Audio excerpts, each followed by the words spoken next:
Hey, it's Chris, Liege Games. Let's do this. So, elephant in the room. Yeah, we're going to talk a lot about Marvel Zombies today. But there's going to be a lot of coverage on other stuff because just because I'm going to dedicate time and effort to that doesn't mean I'm going to ignore anything else that launched this week too. So we're still going to have plenty from that side of things. Also, full disclaimer at the front of this video.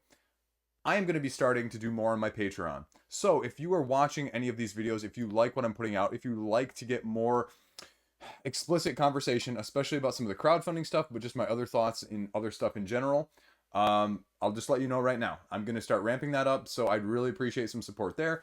I'll leave it at that. Apart from that, I'm going to be doing a bunch more short segment reviews, 5 things you need to know. I've got a bunch of games coming out for the next month of crowdfunding campaigns, and so you're going to see a few of scattered of those from me from that side of things, and you're also going to see a few from just the retail side of things of games that are either have been in my collection or that I've been sent recently for review copies, or just games that I think are of note. And speaking of, that particular wording, if you saw, I did something a little bit different with my thumbnail for my Exceed video earlier in this week. Probably a lot of you looked at that and said, that's not even a board game video. It was a board game video because it was a video that used the notes of Ode to Joy from Beethoven, because I did it as an ode to Exceed. Anyway, so just, don't be fooled by appearances because, Exceed is a freakingly awesome game. Anyway, total side tangent there. That's all I've got. Let's take a look at what is launching, what is funded this week, and where things are at right now. Look, obviously we're going to start off with Marvel Zombies.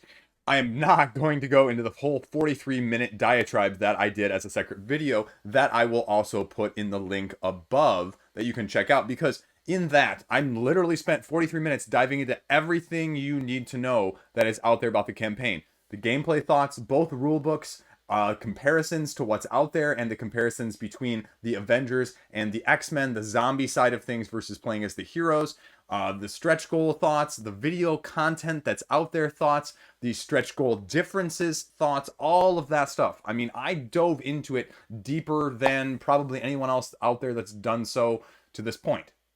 And I will also be having something in the last several days, last week of the campaign as well, with 5 things, 5 reasons that you should back it, and also 5 reasons you should not back it. So if you want to see both sides of things, because the other video is just more of a, I'm going to give you all of the information, but the second video is going to be more of the pros, cons heavily, so you can figure out what's right for you. And again, full disclaimer, I'm backing at the 410 level right now. I have no clue what I'm going to do. I don't know if I'm going to keep this. I don't know if I'm going to get everything or not. I have no freaking fantastically idea on this monstrous game that it is. And let's get the elephant out of the room right to the get-go. I mean, it's the price point. It's a ridiculous price point, $410.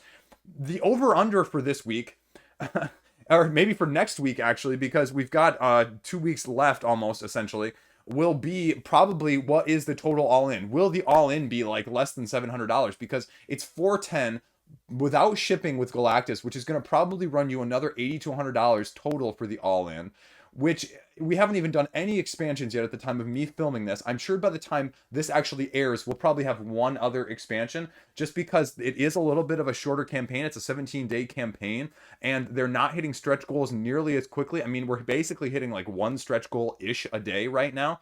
And so just from that standpoint, I see them pumping out expansions very, very quickly. So I would be not surprised if we already have one by the time this airs easily.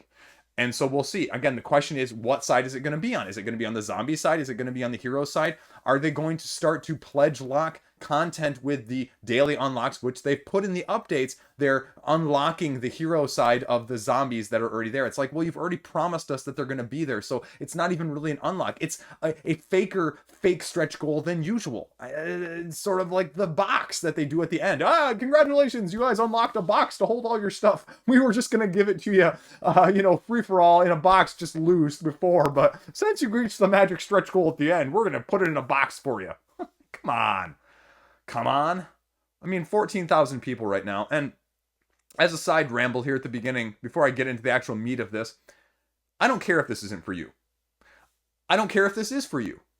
It's topical. We've got people on both sides saying, oh, I'm loving this and I want to talk about it all the time. And you've got people on the other side. I saw a Twitter conversation a little bit looking down on this side of things. The fact that people were actually interested in this, like just totally disparaging it. Like, I don't care what side of the argument you fall on, but if you're going to be elitist gatekeeping like that, I don't really give a crap.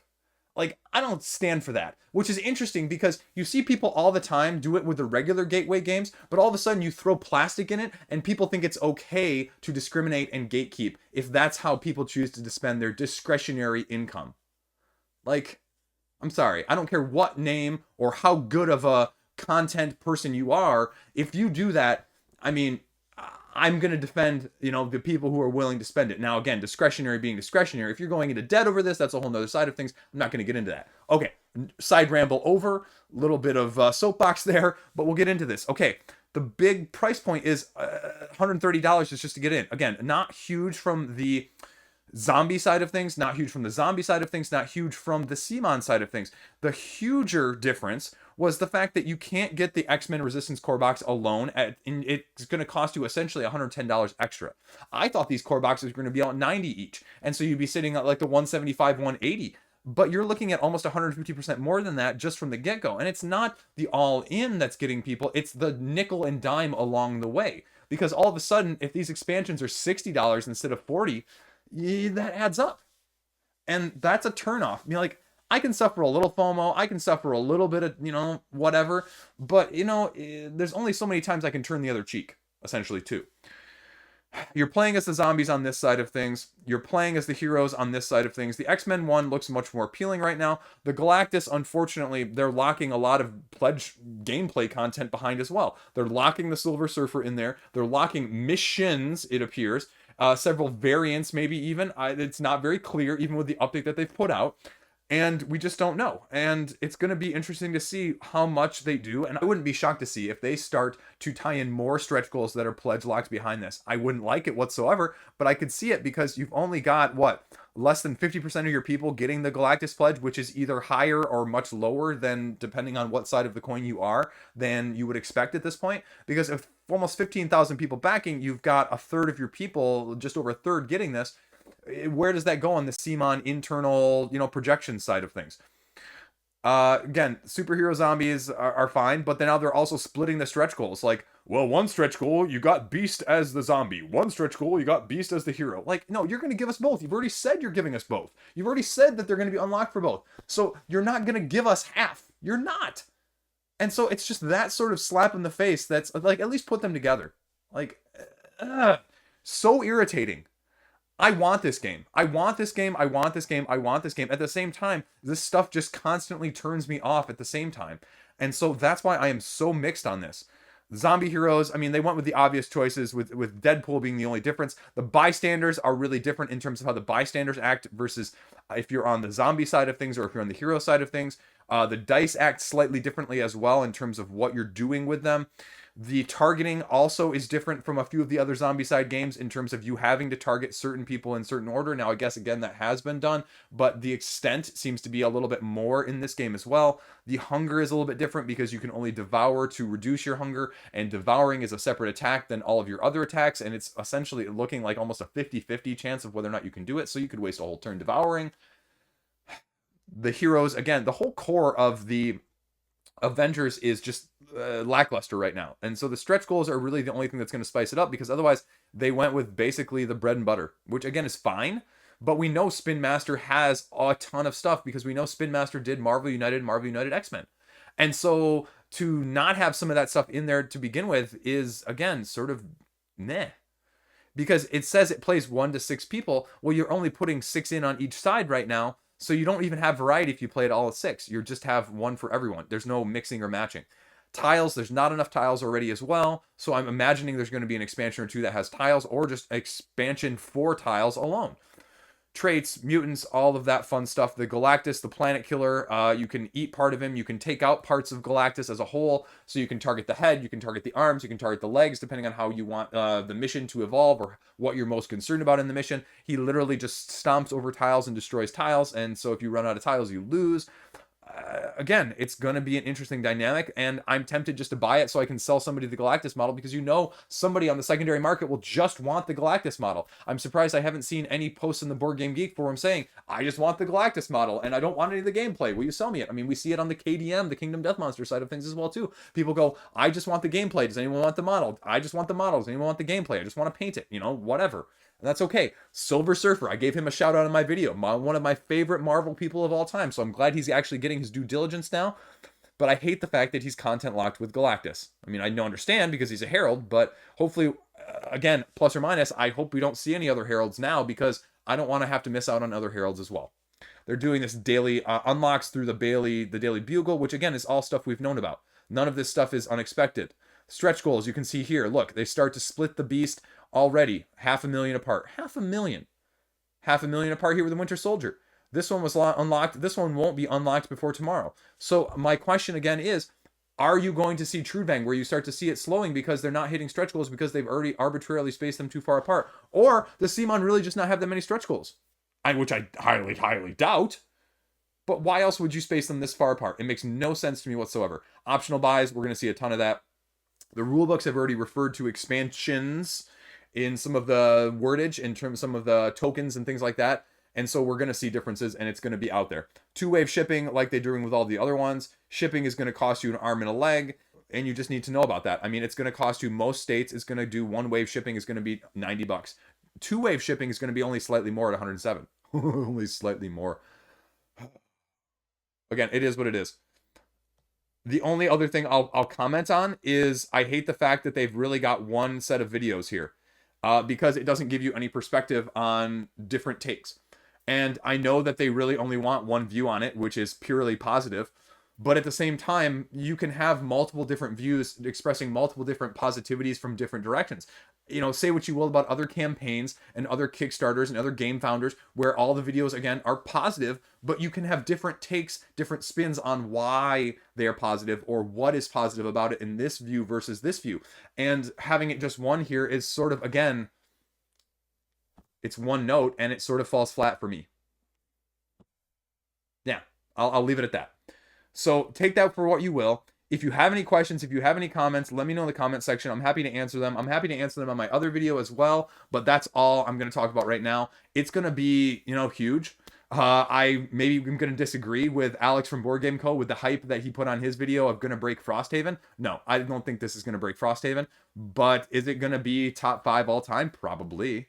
So it was a little clickbait, beating Frosthaven. That's okay though. It's okay. They gotta hype people. Okay, quick update on Marvel Zombies here. I had to splice this in because things have already developed that quickly. Okay, if we skip down to the stretch goal section. Oh, look at this. That's funny. How did that happen? Oh, Winter Soldier, and then what's that? Moon Knight? Update at night? Let's put Moon Knight out because it makes the most sense at night. Oh, it also happens to be halfway in between the other stretch goals because we stretched it out a little bit too far. And now we're not going to get all our fake stretch goals in because it doesn't look like yet we're doing daily unlocks because we're only giving you the stuff from the core that was already promised in the first place. And the next morning, Daredevil, look at that. And now it's not even 250 apart. It's only 200. Change of plans much? Stretched a wee bit too much there at the beginning, did we? Did not think about the initial rush and then the initial back off, which has been lately the last year and a half trend of Kickstarter and crowdfunding. It is not the Kickstarter or crowdfunding of 3 or 4 years ago where it was pretty steady throughout and especially big at the end. That is no longer the case. And this exemplifies that. And so I would also be shocked if a couple hours after, midday after this video airs, that we don't have our first big expansion. Because I think they're seeing it lagging and we're going to see it shortly. Now, gameplay, non-gameplay, I mean, whatever it may be. Sure, whatever. Are we going to start to see daily unlocks now? Wouldn't be surprised by anything.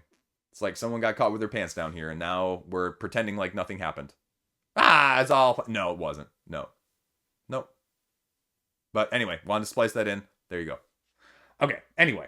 So, what else launched this week? Because I'm not excluding them just because I'm talking about this one extra.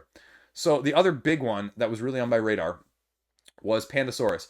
And this was Skate Summer. And again, I don't really know how I feel about this one because I really like the stuff that Pandasaurus puts out. I really am a huge fan of Tony Hawk. I've played Tony Hawk since the N64 days, and I really want to get this game, but I have not seen anything when I looked at this page earlier today to make me really, really want to get it right now. Because they've got 2 pledge levels. They've got the retail edition, which is 50, and the special edition, which is 70. And the game itself looks fine. I think it looks great. You have sort of a tableau building balancing mechanic because you're trying to balance on this being your skateboard. Board? Skating? Skateboarding? Anyway, you know where I'm going with that. I'm sorry, Dad just leaps out of me sometimes. And you're balancing the trick cards. Balancing. I'm not even trying to do this, and it's just flowing so naturally today. The balance dice, the meeples, which are great, are fine. You're collecting the SKATER tiles around the board to try and get more skills, and you're teaching yourself new tricks as you go. But this is where my problem is, I guess, is most games I'm not a huge deluxe person. And so having skater miniatures when I love meeples and standees, especially because these look kind of cool because they're skater meeples. And then the translucent dice, again, don't really do anything for me. And the translucent tokens don't really do anything for me. Now, I guess the thing I'm having trouble deciphering here is new skate monster Monskater character board. So is this actually gameplay different, or is this an aesthetic skin that's different? That was the only thing I really couldn't figure out just by glancing at it. So you're tricking, you're rolling, you're being careful, spending flame tokens to level up your skills. Those are going to be better for more cards of the same color that you play, and you're just going to be going around the map trying to soar through the air and get new spaces quicker. Again, I think this game has all the makings of something I would love, and I just can't play it on Tabletopia, so I don't know. And I reached out to Pandasaurus, and they're not going to have physical prototypes for like another 2 or 3 months, so I'm not sure if that's going to be something I'll be able to test out later. Again, I don't know. Oh, never mind. Physical prototype right there. Okay. But yeah, I think most of their testing was digital, and that's okay. A couple other video streams that are going to be going out soon, and meeting the skaters. Now, again, I don't see any stance goofy, stance switch, fakey. Again, I don't see any difference apart from the fact that they've labeled them differently. Doesn't tell me. I didn't look at the rule book before this. So anyway, I mean, I'm a big fan of some of their other games. That Time You Killed Me, the game, the loop, the mind. I'm a big fan of all those. So I could see myself picking this up at retail, but I just don't see anything right now to make me back it on crowdfunding, and that's always the question, as much as I love me some Pandasaurus games. So there's Skate Summer. Okay, so Total War Rome, the board game. PSD Games just launched. Let's take a look at it right here at the beginning. Again, how much is this going to blow up? How much is it going to fund? I have no idea. But this is literally after it just launched, so we'll take a look, see right at the beginning. Now again, 75% funded. Their funding goal is £45,000. So what do we got on the page here? There were like 10 or 11 updates before it actually launched. So we'll kind of go through a little bit of it right here. I talked a lot more about it in the last week's update of the upcoming games. 1 to 4 minutes, 150 to 180 minutes. That's a tight time frame. I think you're realistically talking 2.5 to 4 hours. I think that's probably underestimation whenever you're learning or playing a game like this the first couple times. I like this. I like having this at the top. Now, again, I may not like what's in the box, but I think it's worth saying, okay, this is why we're backing it now. You're getting a new expansion. You're getting metal coins and building minis and a whole bunch of other miniatures. First wave shipping, okay, 15% MSRP, okay, great. So does that mean then that this is all going to be cubes or standees or what? I'm curious now, though, if that's not what's going to be included at retail. So I'm guessing right here, if this is just going to be, it's just going to be cubes then. Which personally, when I'm doing an area control game, I don't really need miniatures. I always go back to El Grande with the cubes, and it works great for me. Cards. We talked about those cards last week. You have the different factions, the Romes, the Barbarians, the Carthages, the Romes, Greece. So you get the expansion that they said here, unlock stretch goals. Now, what's the difference between the Tribune and the Centurion Pledge? Oh, that's a big difference. You'll notice that they make this all the same except for the little small print here does not include faction booster stretch goals. So you have to pay £15 extra, $20 extra just to get all of the stretch goals. Not a big fan. Faction booster expansion there, Alexander expansion, battle play expansion, Emperor expansion. So 4 expansions just from the get-go, which is going to cost you $140, which is what, like $35 an expansion essentially. Faction expansion booster. So what are you actually getting with this? 8 playable factions. So how asymmetric are these if you're giving 4 in the base game and you're giving 8 more in an expansion? Do you need 8 more? Do you really? That either tells me that they're widely asymmetric and you're really going to want them to find the one that's right for you, or that they're not that asymmetric and the differences are minute and it's more aesthetic. I mean, can you imagine Root launching with like 6 extra factions when it first came out? Like, well, here are the 4 in the base game and here are additional 6 factions. Being like, what? That's kind of what this gives me the vibe of. Okay, Alexander, whole new map, 1 to 5 players, play as Alexander the Great. Okay, battle play expansion, which gives you what? As a, younger person, I never was attracted to this in the first place, so I don't know if that's going to attract people that are fans of this originally. The Emperor expansion, again, Roman family, new game mode, essentially, is what they're saying. And then upgradable plastic miniatures for terrain, essentially. Okay. I mean, that's a lot of money. Stretch goals, again, you're gonna have to hit a lot of stretch goals. This is one where I look at and I go, those pledge levels are probably only worth it if they hit a bunch of stretch goals. So if they hit a bunch of stretch goals, it sounds good. But if they don't hit a bunch of stretch goals, it's Pathfinder Arena all over again, where the value isn't perceived and then it kind of plateaus or stalls. So, and they've got some ambitious stretch goals here. Stretch goals all the way out to, we are going 365,000 pounds. But this is an STL file? Come on. A new faction. Now, again, if you can get a couple new factions just with the stretch goals, why would you get... Now, are these included in the regular pledge, though? Or are these the pledge booster? Are they putting all of the stretch factions in the booster? That's where it's kind of weird to me. All the expansion stuff, how to play... Talking about the initiative cards, you bid 1 through 8, but only have 4 cards that are dealt out, so you don't know who has what. You get to bid gold in top of it, so you can do that. Then you have these multi-use agent cards that have 3 separate uses in terms of forming treaties, spying, or disruption, or even trading or assassinating, if you will. But they have multiple different uses that you can see. And then you tax. Depending on how far behind you are, you can tax more, essentially, to try and use that as a catch-up mechanic. Because, I mean, gold is going to be the ultimate currency. It's going to allow you to hire more armies and get caught up. And you don't know, battling-wise, what your other person's army entails until you actually fight them, because it's just represented by this one miniature on the map. And that's where that other gameplay expansion comes in, and where they show you a little bit more of it to help lengthen it, to help increase it. Like, the game is already long enough. Like, I don't want to add each battle to 15 minutes, because if this is really a conflict-driven game, right, there's going to be a lot of battles. So can you imagine if you have this 3-hour game at baseline that's like, you know what, there's going to be 17 battles in this game, and each one's going to add 15 minutes. I'm totally making that up, and it's totally, exaggerated, but you know what I'm saying. Spending your money. There's the rule book. So it's nice that they have a rule book up, though. This is not my type of game, so I'm not going to dig into the rule book, but I like the fact that it's up on day one. Videos. So they've got some videos here that are talking about the factions themselves, the core factions, but no actual gameplay. Interesting choice, PSC. Interesting choice. Is that going to help them? Is that going to hurt them? I don't really know. Are people going to bother with that they just see the video game IP and they jump all over it? I don't know, but I wouldn't be jumping all over it. But you can see even in the time I'm filming, they've got 8,000 more pounds raised, almost 9 now. So people are jumping on it, at least at the beginning here. So we'll see where that sort of curves. Keep on exponentially going up, rather linear, or is it going to plateau? There you go. Total War Rome. I still want to say every time, Total Rome War for some reason in my head. That's just the way it is sometimes. The other one that I knew that was launching, Urto.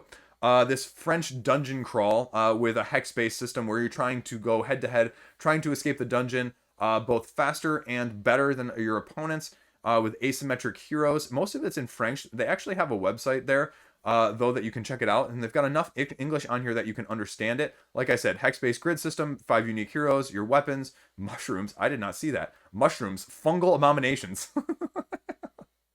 are going to block your way. Again, the world that's taking place in, and they give a lot of the background lore. They did a lot of that. You can see the asymmetry between the heroes here, and all of this is ported straight over from the website. So I'm actually familiar with most of this picture, at least, in terms of what it's bringing to the table. And they had all this out there, and you can just kind of run through it. Now, again, some stretch goals, which are relatively higher priced for what they're doing. Oh, they have English how to plays as well. Okay, interesting. A little bit, mostly in French. That's okay, though. I wish there was a little bit more information on the actual page of the mechanics. That's the biggest challenge, I'd say.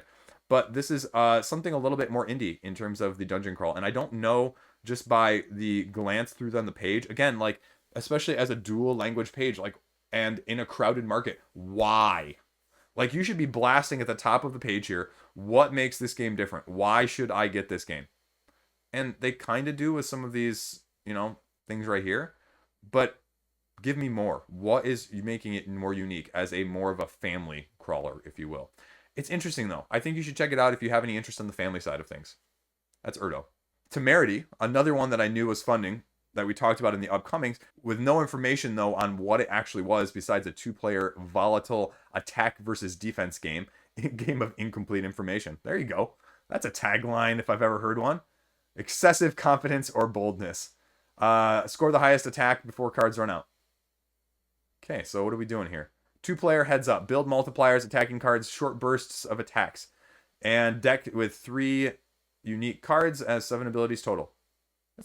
Actually, it's kind of appealing. Full game? What's the difference between the full game and the 1917, 17, 19... Okay, so it's a deluxe version, essentially. Victory card is different. So what am I actually doing, though? Okay, read your opponent. So this is a little bit more of a bluffing game. Steal them back. You're potentially doing a lot of take that, obviously, if this is going to be an attack game. So how do you actually play, though? Deal 5 cards. Okay, rulebook's right there. On your turn, face up or place a card face down, then optionally reveal a card that was face down. So a little bit like Oriflamme in the sense, only different in how you're actually playing them. Play 1 or more fairies from hand to attack. Seize control of your opponent's spirits by playing warlocks and placing spirits to increase your multiplier. This is actually kind of interesting. I think I'm actually going to look at this rulebook. I was not planning on doing this at all, but this is just the kind of game that I like in a 2-player dueling game. They hit a couple stretch goals, you'll get some more cards. Huh. And again, the price is not bad at all. So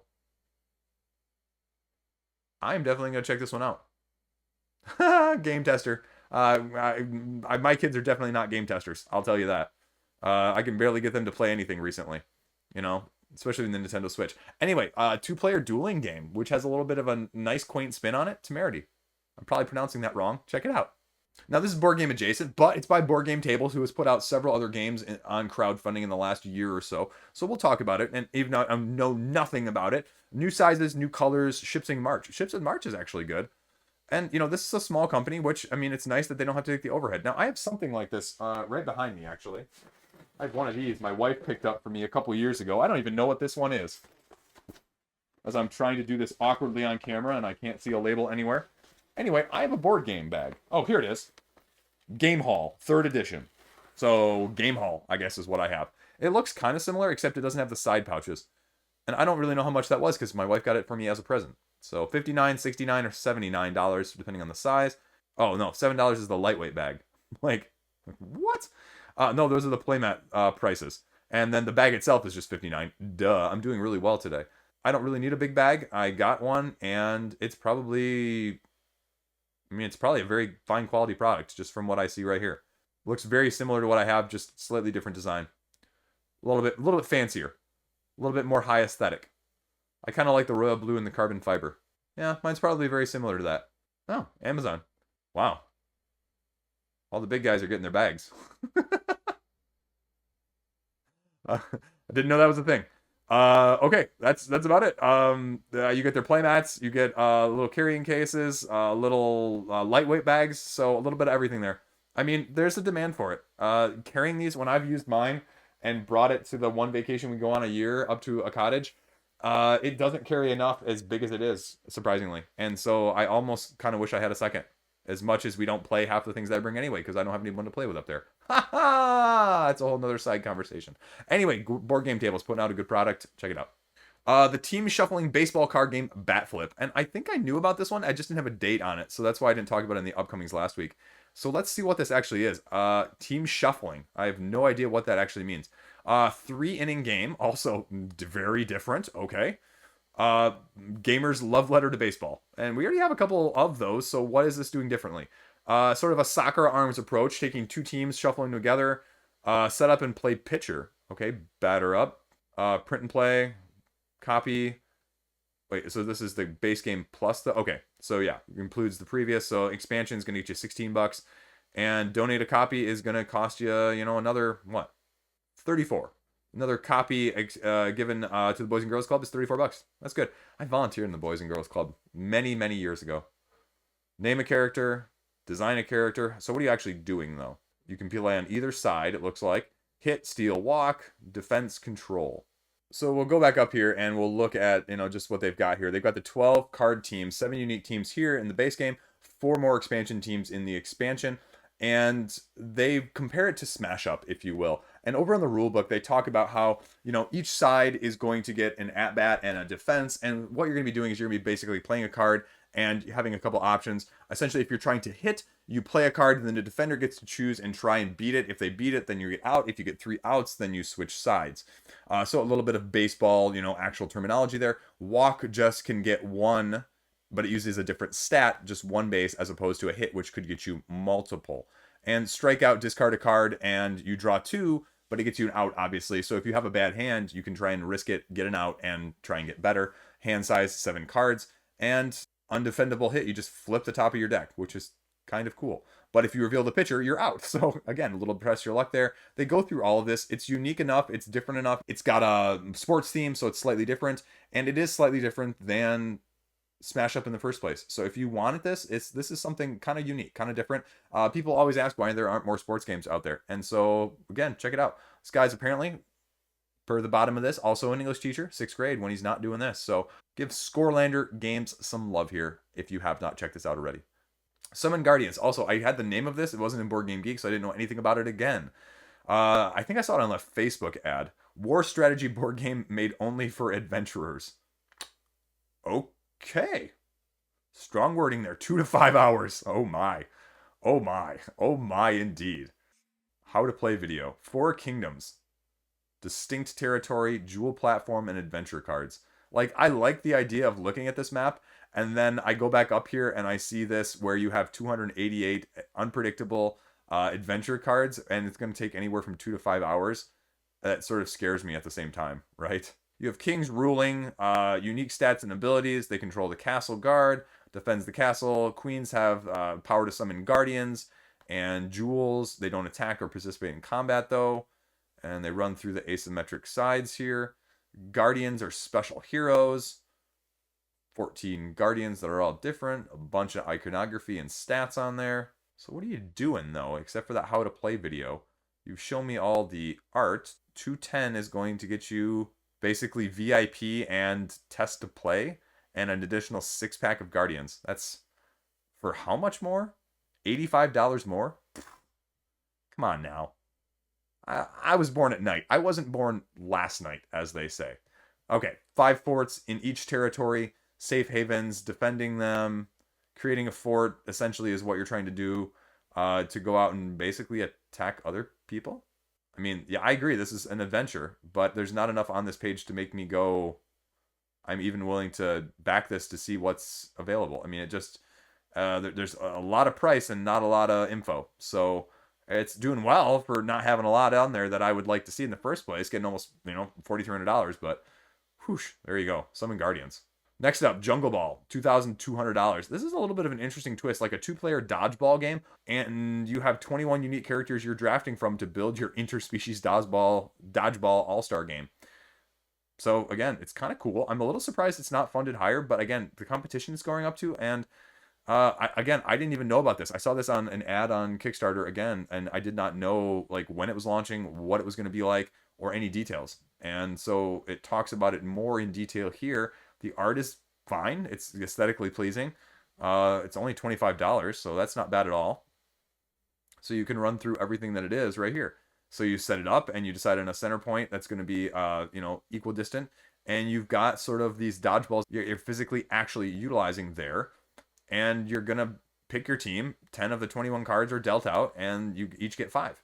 You get a card, get your little guy, and then throw your dodgeball at the other person. So you've got a little dexterity there as well. So if you like that, again, something completely different. Does it work?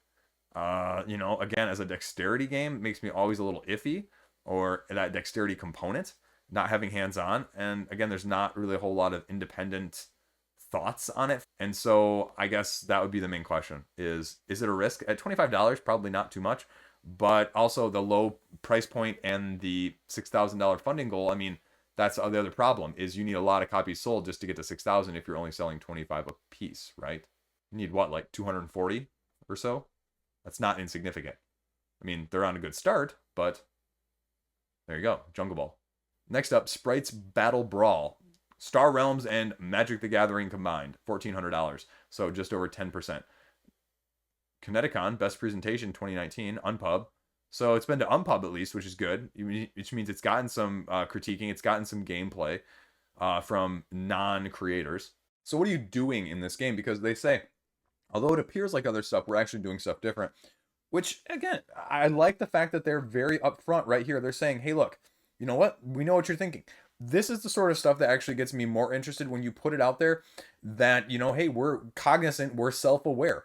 How do you play? Again, this is beautiful. I like seeing this on a page. Use actions to equip the wand cards, each with different abilities. And you can see they all have little things up at the top. And those are going to be the other things that you're doing because these actions will harness sprites onto the top of the wands. Every sprite has some of the gem synergy that you're seeing here. And then that leads you to syncing them up, which gives you combos and abilities. And so that's what you're doing because then you're battling and using those as attacks against other people. Getting attacks wins you fans. 5 fans wins you the game. Again, not a bad price point. $45 for all this stuff. $20 for just the base. It also gets you an arena at the $45 level. So plushies, get a little bit there, a little stretch goals. Again, this is a true indie game. It looks like it's been play tested. Again, I wish there was a little bit more information. I don't see is there a full rule book somewhere? Oh, okay. So there's no rule book, but there's a video here that explains the full rules. I mean, I wouldn't mind a physical copy because I'd like to see some hands-on just to make sure it really is the full thing because sometimes little nuanced things fall out. But otherwise, Sprites Entertainment. Give these guys a check out. Again, that's a high funding goal for a first-time card game-based game like this, but there you go. Sprites Battle Brawl. Give them some love. Next up, Make 100. All of a sudden, I think we're going to see more of these Make 100s, and maybe it's that time of season. But this one caught my eye. A compact game of Neolithic resource management. $2,000 already, so it's already got a lot more funding than some of the other stuff that's getting out there this week. Let's see what we got going on here. Neolithic. Okay. Build idols, develop land, begin your subsistence. Okay. 9 turns. Players are building a tab below. Development across their domains. Quick growth, but very complex decision making. $25 for the basic, $45 for the deluxe. And so basically you're paying for more sustainable components and boxing at the $45, which is New Zealand dollars, mind you. So only 30 US dollars. It's a good price. 36 double-sided cards. As you can see, I'm backing this or saving it right now. How many people are 54? So I have 46 more to go before I decide whether or not I can get it or not. Rule sheet. Again, draft rules right here. Who is Susursaurus Games? I have no idea how to pronounce that. Shipping. Okay, shipping's fine. Ooh, shipping. Eek. I understand. Early bird's out for the deluxe. I wouldn't probably get the early bird anyway. Let's take a look at the rules real quick. I wasn't planning on showing you the rule book, but since we took a look and since it plays 1 to 4 players in 15 to 30 minutes, I thought I'd just pull it up here. Game objectives. Again, okay, what are you trying to do? Double-sided, idle side, land side. I might have to actually watch this. This is a game because, again, like Make 100, I don't think you'd ever see this again. Now, would I play this? Does it have enough staying power? Is it different enough? I mean, that's the question. With only this small amount, is it really going to be sustainable in my collection and not going to be gotten rid of? Or, because, again, the other side of things is this might be a great game and you might never be able to get the copy again, but this might be a great game, or you might not like this game and then you'll never be able to get rid of it because no one's going to want it either. But I'll be checking this one out. Like I said, I'm gonna have it saved right here. I'm gonna probably hopefully watch a video down here. No video. Okay, I would like to see a video because I don't get a good sense of, after reading that rule book, how to actually play it, and the fact that its shipping is going to be the price of the game. I have to be certain. But again, give it some love if you're interested. Small stuff. It's worth it. Here at the end, we have Math Games with Bad Drawings. 75 and a quarter mathematical games, one glorious book. No clue where this came from. No clue what this is about, except for the fact that it is exactly what it says. 350 pages for easy, thought-provoking mathematical games, which, as a math nerd, I really don't need anything like this, but I kind of like the idea of this. $29 plus shipping, signed copy, and bonus cards. Okay. Now, what if just the bonus cards, signed book? What if I just want a not signed book and not the cards and just the book itself? It's okay. Whatever. I have no clue. I mean, I feel like this has a backing that I don't, or a following that I don't know about in the first place. Who's this by, actually? Ben Orlin. Okay. Cool. Spatial games. I don't know. This is kind of cool because my 7-year-old is really good at math. I mean, they're doing double-digit addition already, and he's just mastering it. I have bad drawings too, so this appeals to me from a very deep home aesthetic standpoint. There we go. How many games? Again, it goes through them. How did you pick them? Okay. How is it organized? I kind of like this. Remind me. I might actually get this. This is probably one of the highest things on this Kickstarter video today that I'm actually probably going to get. I really kind of like the idea of this. Oh, it has rock, paper, scissors, lizard, Spock. Yes. I kind of like that. Teach my kids that. Okay. So, stretch goals. You're going to add another card for every 7,000 beyond it. So we're at one extra card. Okay. That's kind of cool. I'm glad I included this one. Check it out. It's math games. It's funny math games with bad drawings, and that appeals to me in so many levels. So, last game up next. Sauria, because I forgot to cover it last week. Completely missed on it. Mea culpa. It's already almost 150% funded, and this is more of a Jurassic Park-esque game, only prior to the Jurassic Park legacy game launching. Million games. Now let's see what we're doing here, though, because they've got a very similar setup and a very similar aesthetic to the Jurassic World game coming out in the next month or so from Funko on Kickstarter. Let's see what it's doing in the first place. You're exploring the tiles, encounters, fighting. You are actually fighting. Okay. That's interesting. I don't think you're fighting in the other dinosaur games. Pretty much all of the other dinosaur games, they are design, discover, explore, create. You're getting characters with traits and special actions, and then just survive, essentially. So it's got a little bit of Fireball Island here. You've got only... So it's got a little bit of Fireball Island here. You've got a little bit of do your objectives, but escape before it sort of melts down. Okay. Hex-based grid. So how are you actually like utilizing turns and movements? I mean, it's nice to see everything. The price point must be low, though, if they've got standees and cubes, which, again, I have no problem with. I have no problem because it's going to cut down on the cost point, I'm assuming. Oh, maybe not. $69. Again, this is a small company, so it is what it is. Dinosaur profiles don't need. Acrylic standees are always awesome. Miniatures, it's nice that they're offering the miniatures as separate. I like that. Those are ridiculously expensive, but again, as a small-time publisher who clearly is not putting an emphasis on those, you're going to get the people that really want them to get them, but you're not going to, throw them in with everyone else. $5 proof of purchase coupon for the expansion when it comes out, if you get the profiles, eventually. Okay. Whatever. It is what it is. What are you doing? Exploring. Again, we kind of went through all of this just a minute ago. I need to see actual mechanisms here. So here's the rule book. 16 turns, it says. 48 in-game hours. Objective is to basically just survive by getting victory points and, well, surviving. So they run you through the setup here. Characters being slightly asymmetric, starting out with 3 action points per turn, and then they talk about the different phases of the game. Drawing an event card at the beginning of the round that's going to affect either when it's daytime or nighttime what happens. The lava phase. Didn't you always just want to have like a board game? If you're going to create one, if you were ever going to create a board game, wouldn't you want to include, like, no matter what the theme is, a lava phase? I mean, anyway, sorry, side tangent there. Personal dream. Then doing your actions, then the dinosaurs do their phases, including attacking, feeding, or moving. And then the cleanup phase are basically just removing stuff from the board, including dead dinosaurs and player standees. So a little bit of everything there. They run through the specifics. You all have asymmetric goals that you're going for, and then to escape, you have to get over to the helicopter pad and turn it on, or find a sat phone. So a little something different. I can see why people like it. It's definitely a very popular theme nowadays. They run through the combat here, they run through the lava, and then they run through the whole rules reference here down at the bottom. So there you go. Apparently there's also a solo mode. Survive is basically what it is. And it's in the rulebook we just kind of skimmed through. Stretch goals, a little bit of stuff here. Just a little encounter and events. Okay. I mean, it's a little higher than I would have guessed for having standees and cards.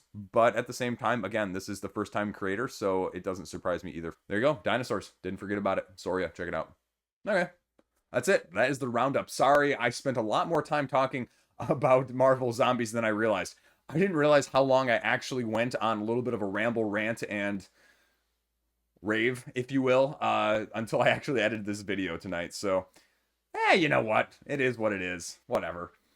Tomorrow's upcoming video, and again, there's some stuff launching before the end of January, but again, probably the first week of February, February 1, 2, is having a lot of stuff launch, and February is probably going to be bigger than January right now. Full disclaimer. So, between now and the next of this video, I will probably have a little bit more centric games related videos towards the review 5 things side of things, including a couple upcoming Kickstarters or crowdfunders from the month of February, but also a couple reviews of retail games thrown in there as well. So there you go. As always, if you liked it, thanks for watching. That's the most important thing. There's other ways to support me below if you really want to be interested or engage in from that side of things. But, you know, if you made it this far, that's cool too. And I will take that every single time. So that's all I got. No big end ramble here. I got nothing else additional. Spent it all earlier in the video. So there you go. Stay classy. Have a great day. I'll see you around.